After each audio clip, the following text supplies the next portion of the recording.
Welcome to Illuminati Silver. We tell the truth about silver. Today is Saturday the 24th of July 2021 and we're publishing our gold and silver weekly update for the week ending the 23rd of July. This past week we've provided daily morning updates and would recommend that you listen to at least the last one or two in order to supplement this weekly update.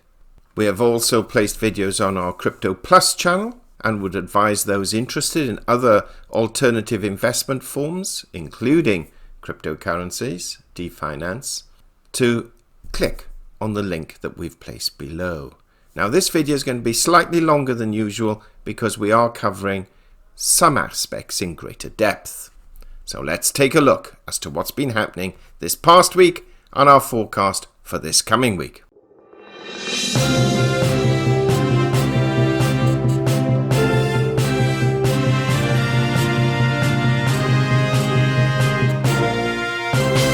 Gold fell $10 last week, falling from $1,813 to $1,803, having hit a high of $1,825 and a low of $1,791, a fall of 0.5%, and slightly lower highs and lower lows than last week. In sterling terms, gold finished the week at £1,311, that's down £5. And in euros it closed at €1,531, that's down €4.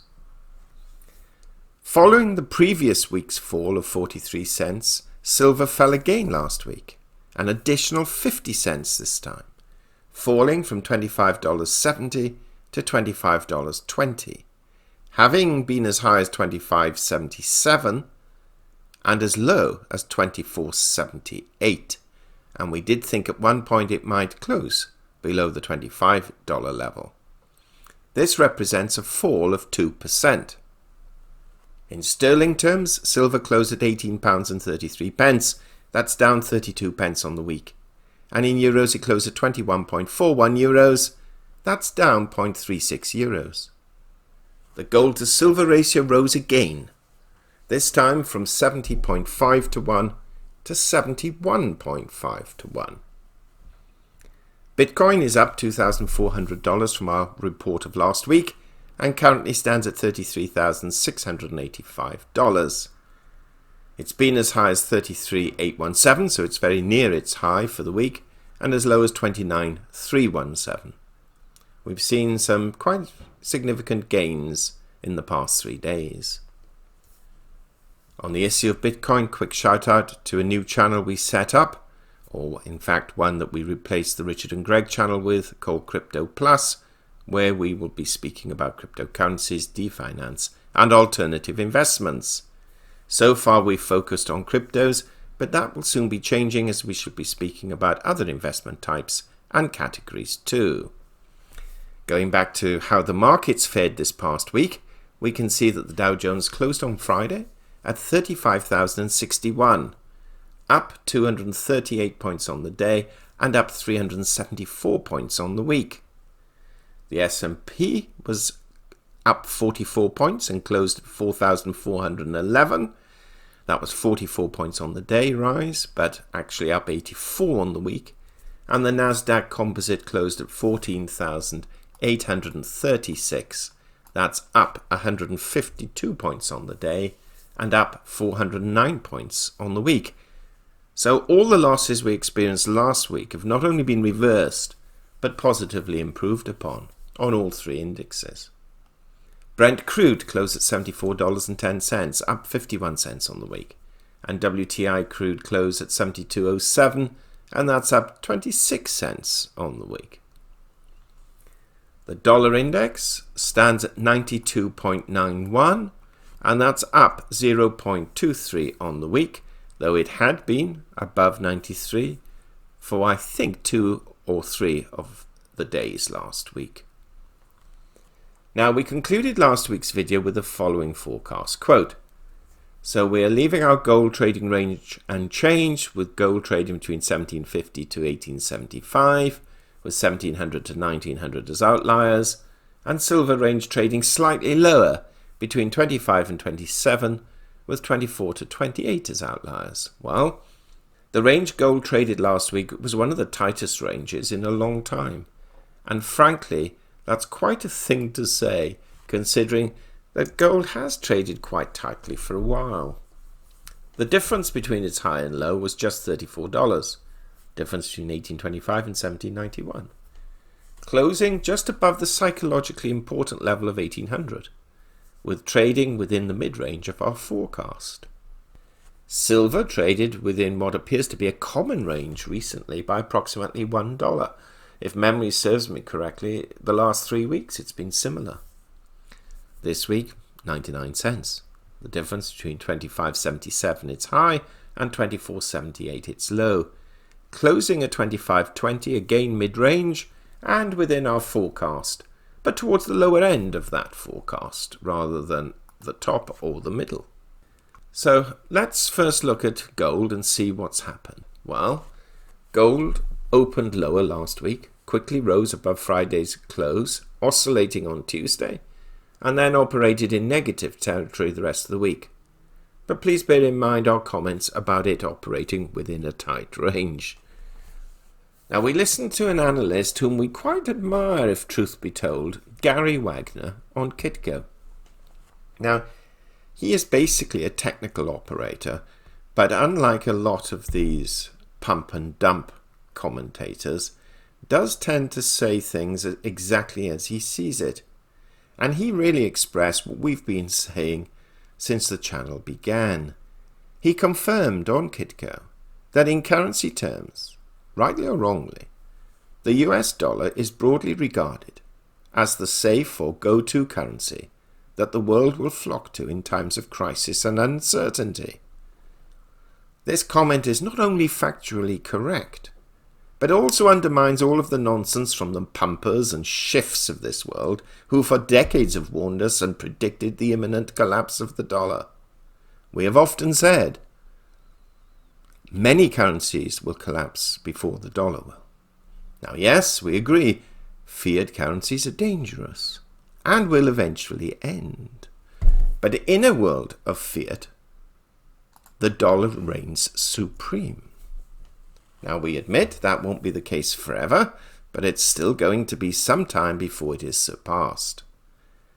Now frankly, Gary Wagner also points out that the dollar's strength, even during times of weakening yields, which seems paradoxical, the dollar's strength is holding gold prices and precious metal prices back, or at the very least acting as a strong headwind.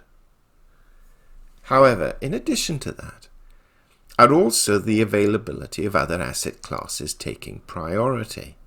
Let us just read to you briefly what he has stated on FX Empire only yesterday. Quote, "One of the primary asset classes which have recently been pressuring the precious metals to lower pricing is the US equities market.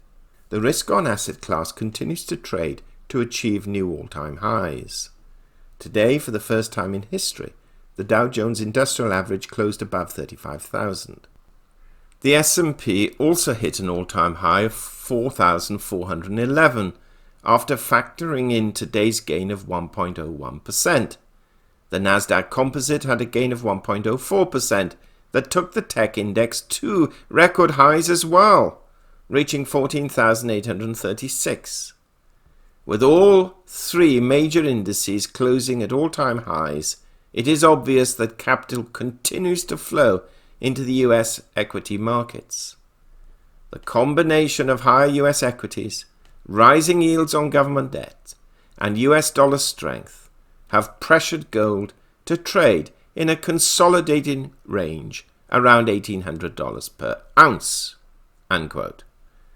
Now that said, he's placing quite a lot of store on next week's FOMC meeting. This is what he says about that. Quote, "The key to the gold prices is going to be next week's FOMC meeting, when the Federal Reserve will announce its current monetary policy. Chairman Powell's last statements came earlier this month when he spoke to Congress. During this discussion, he stated that he thinks the sharp rise in inflation seen so far this year will fade away. He also said that it would be a mistake for the Fed to act prematurely to address the high inflation that, in the end, should be transitory. He also stated that while reaching the standard of substantial further progress is still a way off, participants expect that progress will continue. That being said, the expectation out of next week's FOMC meeting should be that the Federal Reserve maintains its current monetary policy, which is extremely accommodative and dovish. If that is the case, we should see gold prices react in a bullish manner, unquote. So Gary is forecasting some bullishness for gold this coming week. Now, looking at the technicals, we can see that support lies near the 20-day moving average of $1,799, though we think that's a little tight, really, and resistance at the 50-day moving average at $1,835. Those who love technical analysis will point to a tightening of the consolidation, which generally forecasts a breakout when you have this tightening wedge, and depending upon which side of the fence one sits, it will either go higher or lower, but a breakout. The MACD histogram, though, still points to consolidation, but there is, from the charts, a short-term and small uptrend occurring. Now, apart from a brief moment last Monday, silver has operated in negative territory all week. Again, to put it into perspective, the margin was just under $1, but as we have reiterated on numerous occasions, if there is any doubt about economic recovery, the industrial demand for silver, or the expectation of the industrial demand for silver, will be lower. And so it not only is affected by the rise in the dollar, but also by lower industrial demand expectations, or higher industrial demand expectations when things are going well. If countries, though, go back into lockdown in the coming months because of the Delta variant, then we could see silver fall considerably lower, though we suspect there isn't really the political stomach for increasing lockdowns. Whether there is amongst the political class is one thing, but the public certainly appear, if we look around the world, not to be very supportive of such a measure. Now, technically, we have support at $24.75, which is July's lows, and resistance at the 20-day moving average of $25.88. The MACD histogram is also suggesting lower prices. Now, during the course of the week, we've had mixed economic data. Now, a quick plug to what we are doing each day, and for which we are getting some criticism. Every morning, we're providing 10-minute updates of where we are in relation to news headlines, economic announcements, and market prices. Now, we have to say, frankly, for the effort, the viewership numbers are really not worth it. However, we do this because we know there are a number of you who find it useful, and it also provides a framework for what we produce on the weekend. Now, we have received a few comments telling us that people do not want us to read out what is printed on Bloomberg or Reuters or elsewhere. Well, we're not just reading it out, but also passing our comment on it and what it could mean. Now, we accept it's not the most thrilling of ventures, but it does encapsulate what we regard as being the main aspects that could affect markets, and you're getting this on a daily basis. Now, we could do what every other channel does, show you a piece of gold and silver and say how lovely it is. And occasionally we've done that. But frankly, we thought our audience was a little more sophisticated and really wanted to know what is affecting or likely to affect the markets, especially gold and silver prices, of course. Now, if we're wrong, please tell us, and we'll stop doing it. Frankly, I would much rather lie in bed for an extra hour if what we're doing serves no purpose or derives no benefit for you. Now, going back to the economic data, we had disappointing weekly jobless claims figures, which rose from 368,000 to 419,000, against expectations of 348,000. So a fall was expected, not a rise. Very disappointing. But do not underestimate this telltale indicator as to what the Fed is likely to do. You see, you have to bear in mind the Fed has promised maximum of full employment before it starts to roll back its QE and begins to raise interest rates. If jobless claims are rising, then that tightening will be delayed. Now, okay, it's only 1 week's figures, admittedly, and the trend is more important, but do you see why it is important to cover these things?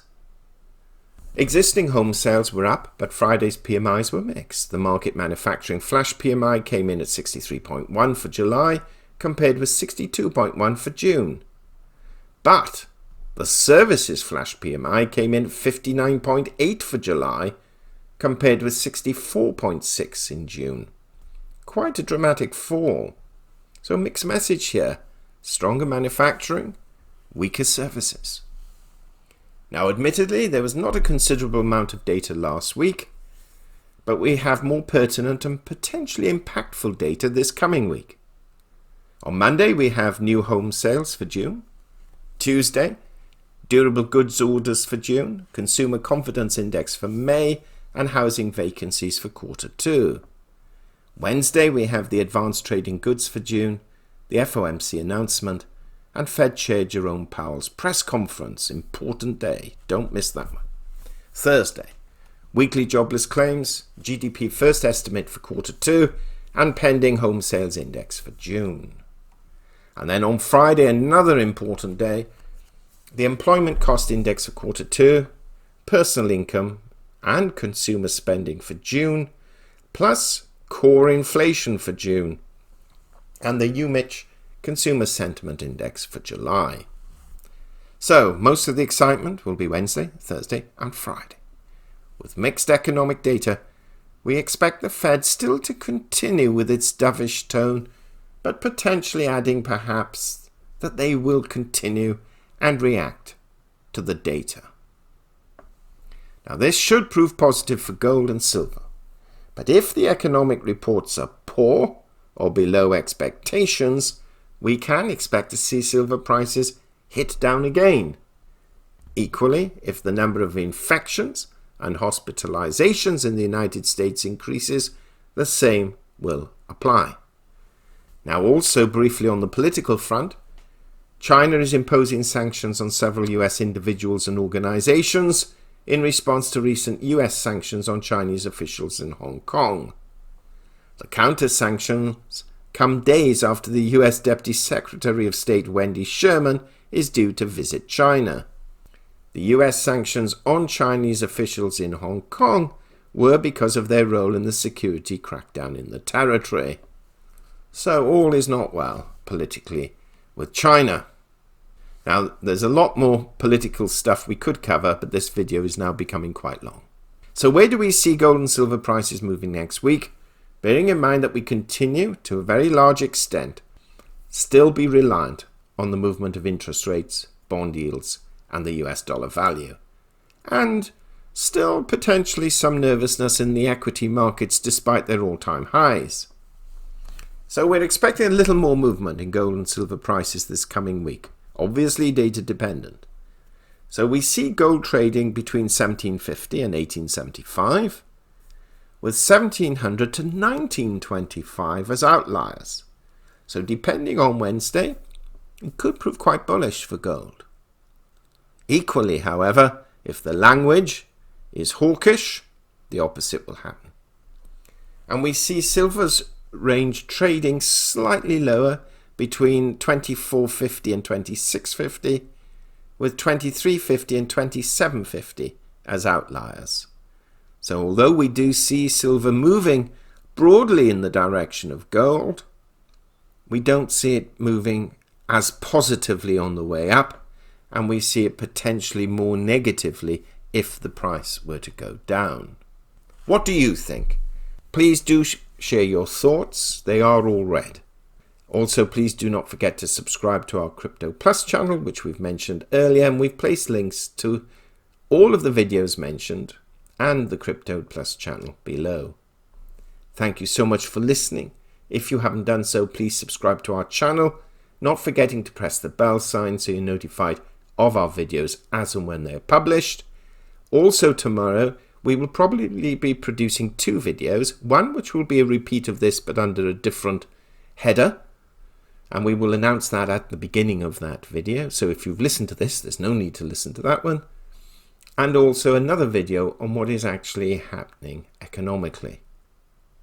Finally, we wish you a safe, enjoyable weekend and prosperous week ahead. Disclaimer. Illuminati silver owners come from a background of banking, international wealth management and economics. Having now retired from these worlds, we are not qualified to give investment advice. Therefore, this and other productions must not be deemed to be giving such advice and merely represent the personal views of its owners.